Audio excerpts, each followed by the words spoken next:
Hello guys, അപ്പോൾ നമ്മൾ ഇന്ന് ഡിന്നർ കഴിക്കാൻ വേണ്ടിയിട്ട് പുറത്തു പോവാണ്.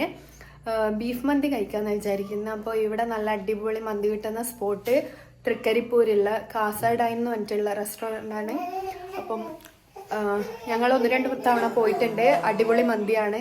അപ്പം നിങ്ങൾക്കും കാണിച്ചു തരാം. ആരെങ്കിലും പയ്യന്നൂർ തൃക്കരിപ്പൂർ ഭാഗത്തുണ്ടെങ്കിൽ അവിടെ പോയി എന്തായാലും ട്രൈ ചെയ്ത് നോക്കാം. അടിപൊളിയാണ്.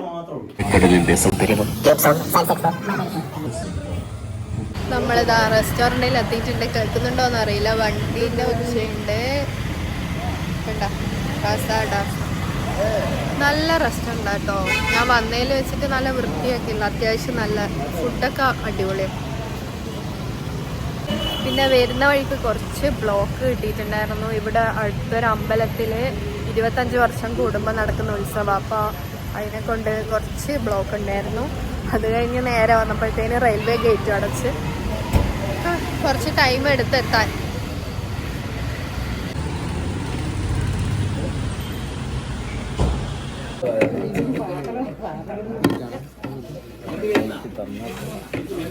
കുഞ്ഞൂട്ടാ അല്ല, ഇവന് പ്ലേറ്റ് വേണ്ടല്ലോ. അപ്പൊ നമ്മൾ ഇത്രയും പേരാണ് വന്നത്. അലിക്കയുടെ ഏറ്റവും വലിയ കൊതി ഫുഡ് വരുന്ന മുമ്പ് മയണൈസൊക്കെ വിളമ്പി കാത്തിരിക്കുന്നു. അൺലിമിറ്റഡ് ആയതുകൊണ്ട് 3-4 പ്രാവശ്യം വാങ്ങുമെന്ന വീരവാഗ്ദാനത്തോടെ എത്തിയിരിക്കുന്നത് കാണാം.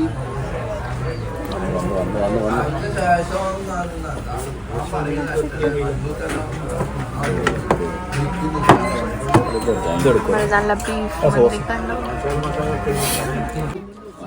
ഇതെല്ലാം ഇല്ലാത്തല്ല. അങ്ങനെ നമ്മൾ ഫുഡൊക്കെ കഴിച്ചതാ പുറത്തിറങ്ങിയിട്ടുണ്ട്. ഇതാ കുഞ്ഞുട്ടൻ ഇവിടുന്ന് ട്രെയിൻ നോക്കുന്നല്ലേ കുഞ്ഞു ഓടി. നമ്മൾ ആദ്യം വിചാരിച്ച നോമ്പ് തുറ ആയതുകൊണ്ട് ഭയങ്കര തിരക്കായിരിക്കുന്നതാണ്. പക്ഷെ തിരക്കൊന്നുമല്ല. ഞങ്ങൾ ബുക്ക് ചെയ്തിട്ടൊക്കെയാണ് വന്നത്, വിളിച്ച് പറഞ്ഞിട്ട്. പക്ഷെ ഒട്ടും തിരക്കില്ല. ഇതിനു മുമ്പ് വന്നപ്പോൾ കുറച്ചുകൂടി തിരക്കുണ്ടായിരുന്നു. അത് ഞങ്ങളെപ്പോൾ ഒരു സൺഡേയാണ് വന്നത്. ഇത് വർക്കിംഗ് ഡേ ആയതുകൊണ്ടാണോ അറിയില്ല, തിരക്കേ ഉണ്ടായിട്ടില്ല. 1-2 പേര് മാത്രമേ ഉണ്ടായിട്ടുള്ളൂ. ഇനി മേലെ ആൾക്കാരുണ്ടോയെന്ന് നോക്കിയില്ല. അപ്പം നല്ല അടിപൊളി ഫുഡൊക്കെ ആയിരുന്നു. ഞങ്ങളിനി നേരെ വീട്ടിലേക്ക് പോവാണ്. അപ്പോൾ ഇന്നത്തെ ഒരു കുഞ്ഞ് വ്ളോഗ് ഇത്രയേ ഉള്ളൂ. നെക്സ്റ്റ് നല്ലൊരു വീഡിയോ കാണുന്നവരെ ബൈ.